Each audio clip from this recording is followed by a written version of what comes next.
How does a loyal dog, frantically pacing through the rain, lead investigators to uncover a horrifying truth hidden in the shadows of a quiet Texas neighborhood? It started with a late-night call about a mysterious fire. But what officers found there was far from ordinary. A discovery so harrowing, so unexpected, it would leave even seasoned investigators grappling with its weight. What could compel a pet to stay behind, guarding a site that held secrets no one was ready to confront? Welcome to True Crime Theater HQ, where the most gripping stories are brought to life. For more true crime cases like this, be sure to subscribe and hit the notification bell, so you never miss the latest unraveling of events like these. April 5, 2023. It was a seemingly ordinary night in Robinson, Texas, a quiet town where life moved at a comfortable pace. But at exactly 9:32 p.m., the peace was shattered by a phone call to the local police department. A resident, voice tense with uncertainty, reported seeing a fire in their neighborhood. They weren't sure if it was a simple brush fire or something more unusual, but the unease in their tone was unmistakable. "I tried calling the fire department," they said, "but I'm not sure if it's just someone burning debris or something else. Could someone check it out?" "Hawk," they replied. "Electrons, lightonum, subspinum, tenenso subspinum." The dispatcher's response was calm, routine, assuring the caller that someone would be sent to investigate. To the untrained ear, this could have sounded like a minor incident, one of those small-town moments, quickly forgotten.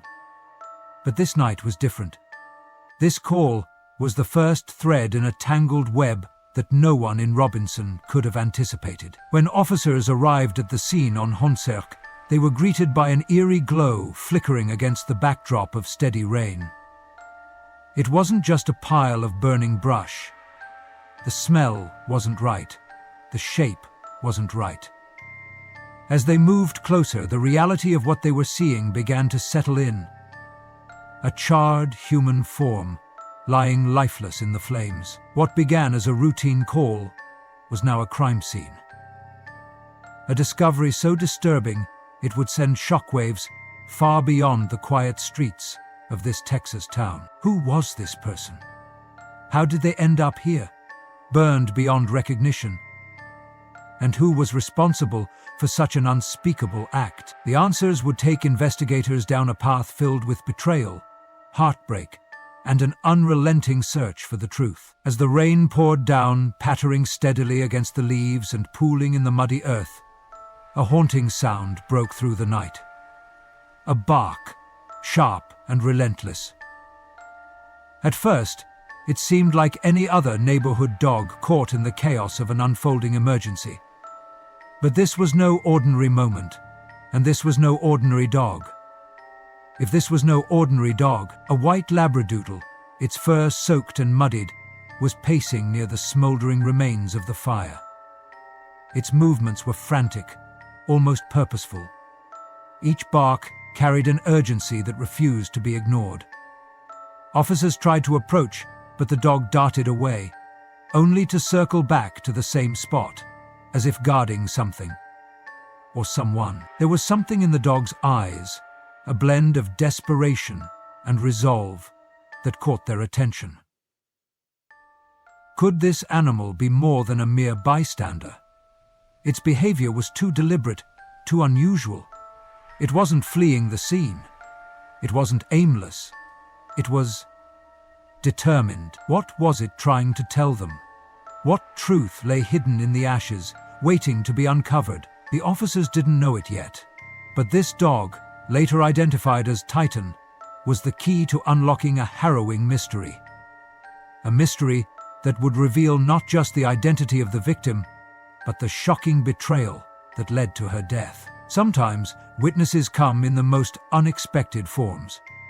And on this night, Titan's unwavering loyalty would lead investigators to the heart of a crime no one could have imagined. The officers knew they needed answers, and Titan, the loyal Labradoodle, was their only lead. Wet and shivering, he finally allowed them to capture him, his tag and microchip revealing a name, Mandy Rose Reynolds.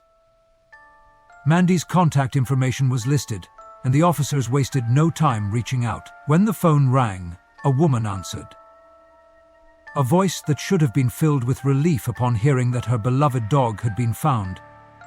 But instead, there was hesitation. Mandy's tone wasn't one of gratitude. It was guarded, almost irritated. "Yes, that's my dog," she confirmed. But the way she said it left the officers uneasy. Why wasn't she asking about Titan's condition? Why wasn't she overjoyed to know he was safe? The detective gently pressed her, asking for details about where Titan might have gone and how he could have ended up so far from home. Her responses were vague, her story shifting with each question. "I was on my way to Wichita. No, wait. I stopped at a rest area near Waco. Or was it a gas station?" she stammered. When asked when Titan had gone missing, her answer was just as inconsistent. But what truly unsettled the officers was her defensiveness. "Why are you interrogating me?" she snapped, her voice growing sharper. "I just want my dog back. Is that so hard to understand?" Several of the other officers had the same reaction. For a woman whose pet had been missing, her reaction was puzzling. Almost as if she didn't want to engage, didn't want to be questioned.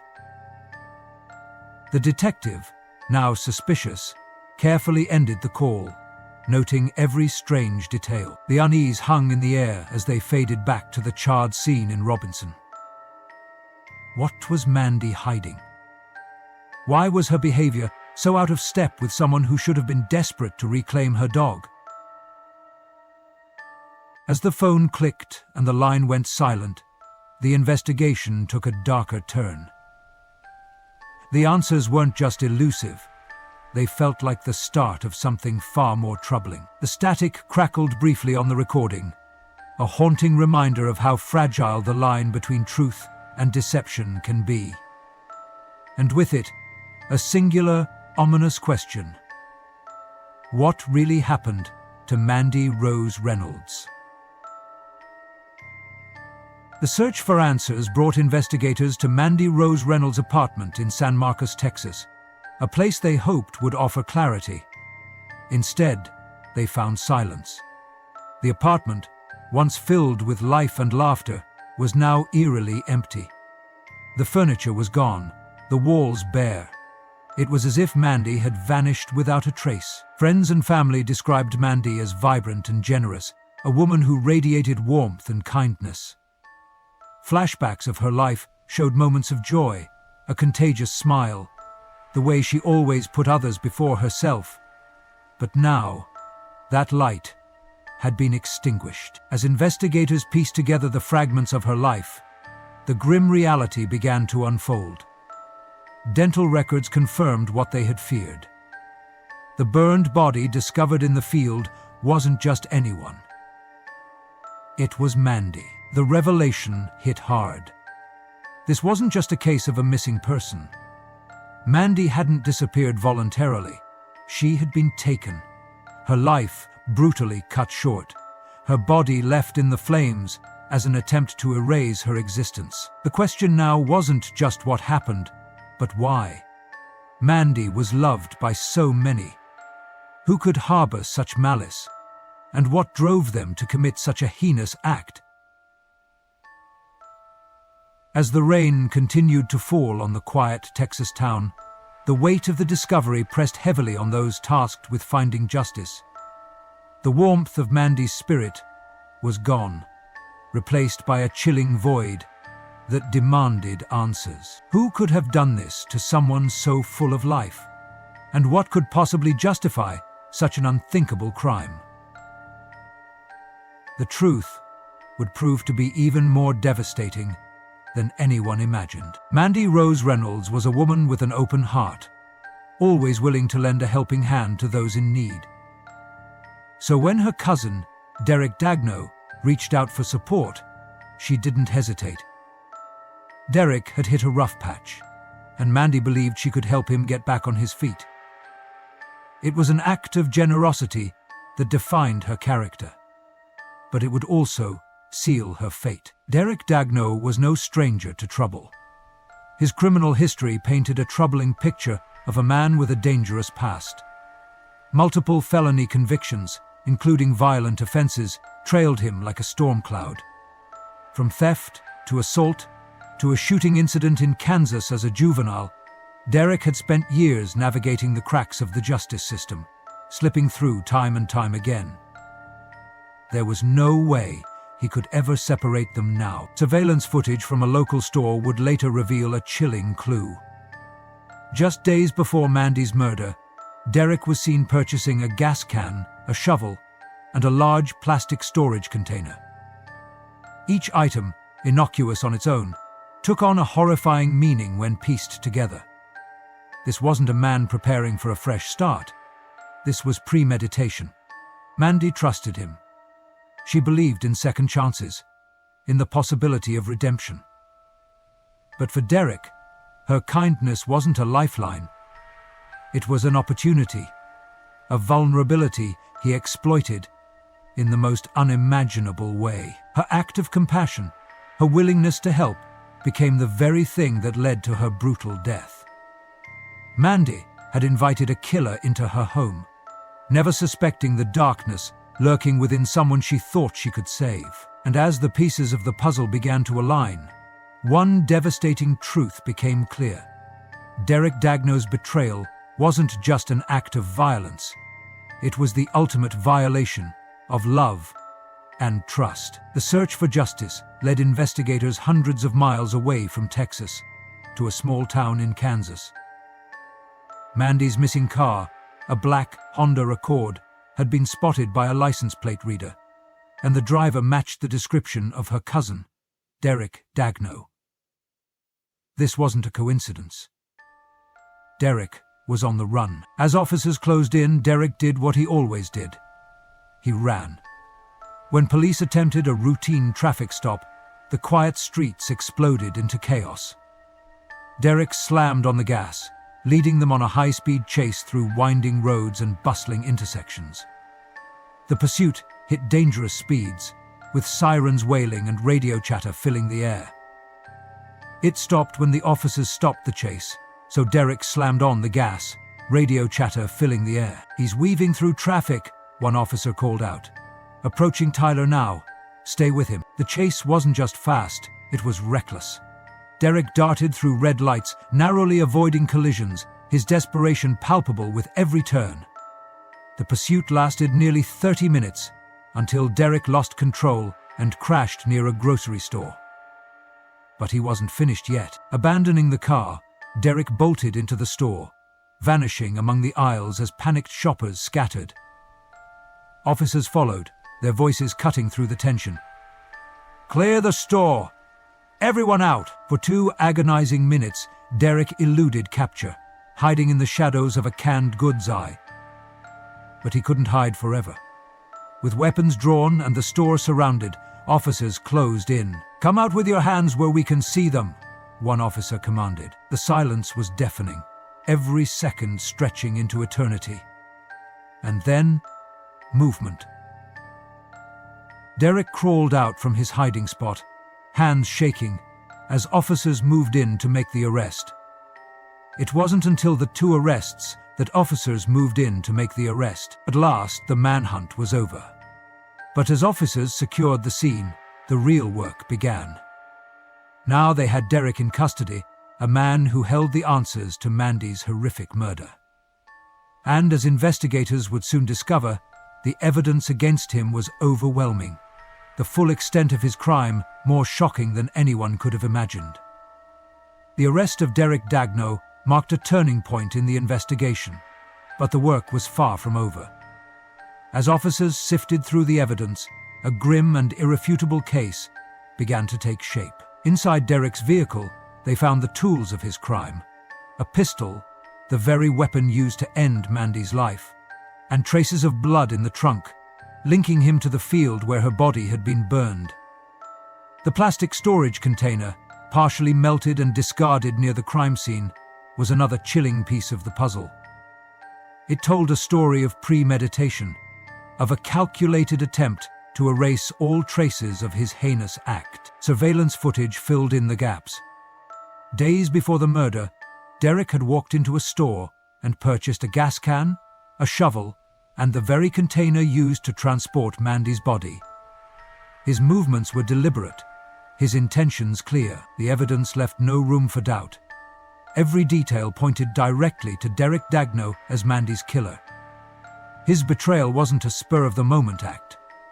It was cold, planned, and methodical. But even as the trial loomed, the emotional toll of Mandy's murder began to show in ways that couldn't be measured in evidence bags or courtroom exhibits.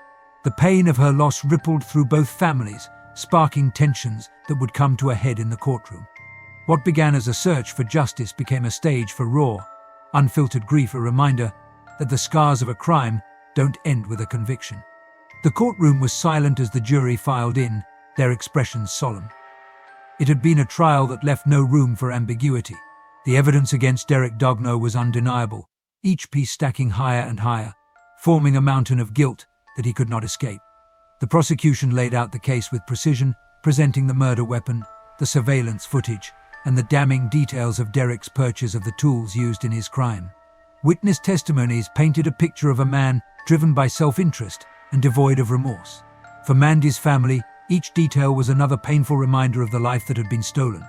It took the jury just 30 minutes to reach a unanimous decision: guilty. As the verdict was read aloud, there was no visible reaction from Derek. But in the gallery, emotions erupted. Tears streamed down the faces of Mandy's loved ones. Relief mingled with sorrow as they confronted the harsh truth: justice had been served. But it would never bring Mandy back. The sentencing was swift. Life in prison without the possibility of parole. It was the maximum penalty, but for those who loved Mandy, it still felt inadequate. No punishment could ever measure up to the loss of her vibrant presence. Tensions ran high as the trial concluded. Members of Derek's family clashed with Mandy's, emotions spilling over into heated arguments. At one point, Derek's brother-in-law attempted to strike someone, resulting in his removal from the courtroom in handcuffs. The scene was a stark reminder of the ripple effects of Derek's betrayal. This wasn't just a crime against Mandy, it was a wound inflicted on two families, leaving scars that would last a lifetime. As the gavel fell and the courtroom emptied, one thing remained clear: while Derek would spend the rest of his life behind bars, the pain of his actions would linger far beyond the walls of any prison. The story of Mandy Rose Reynolds is one of heartbreak, betrayal, and an unwavering search for justice. It is a story that reminds us of the fragility of trust and the devastating consequences that can arise when it is betrayed. But Mandy's legacy is more than just the tragedy of her loss. It is a testament to the love and loyalty that endured through it all. Titan, her loyal labradoodle, stood by her even in her final moments, refusing to leave her side. In a world filled with darkness, his devotion became a beacon of light, leading investigators to uncover the truth. If you or someone you know is in danger, please don't wait. Reach out. Call a trusted friend, a family member, or a local hotline. Together, we can prevent tragedies like Mandy's and protect those who need it most. To all of you watching, remember this: the truth has a way of coming to light, no matter how dark or hidden it may seem. Mandy's story reminds us that justice, though often delayed, is never truly out of reach. For more powerful and true crime stories like this one, subscribe to True Crime Theatre HQ and hit the notification bell so you never miss a new release. Thank you for watching, and remember, stories like Mandy's deserve to be heard, shared, and remembered.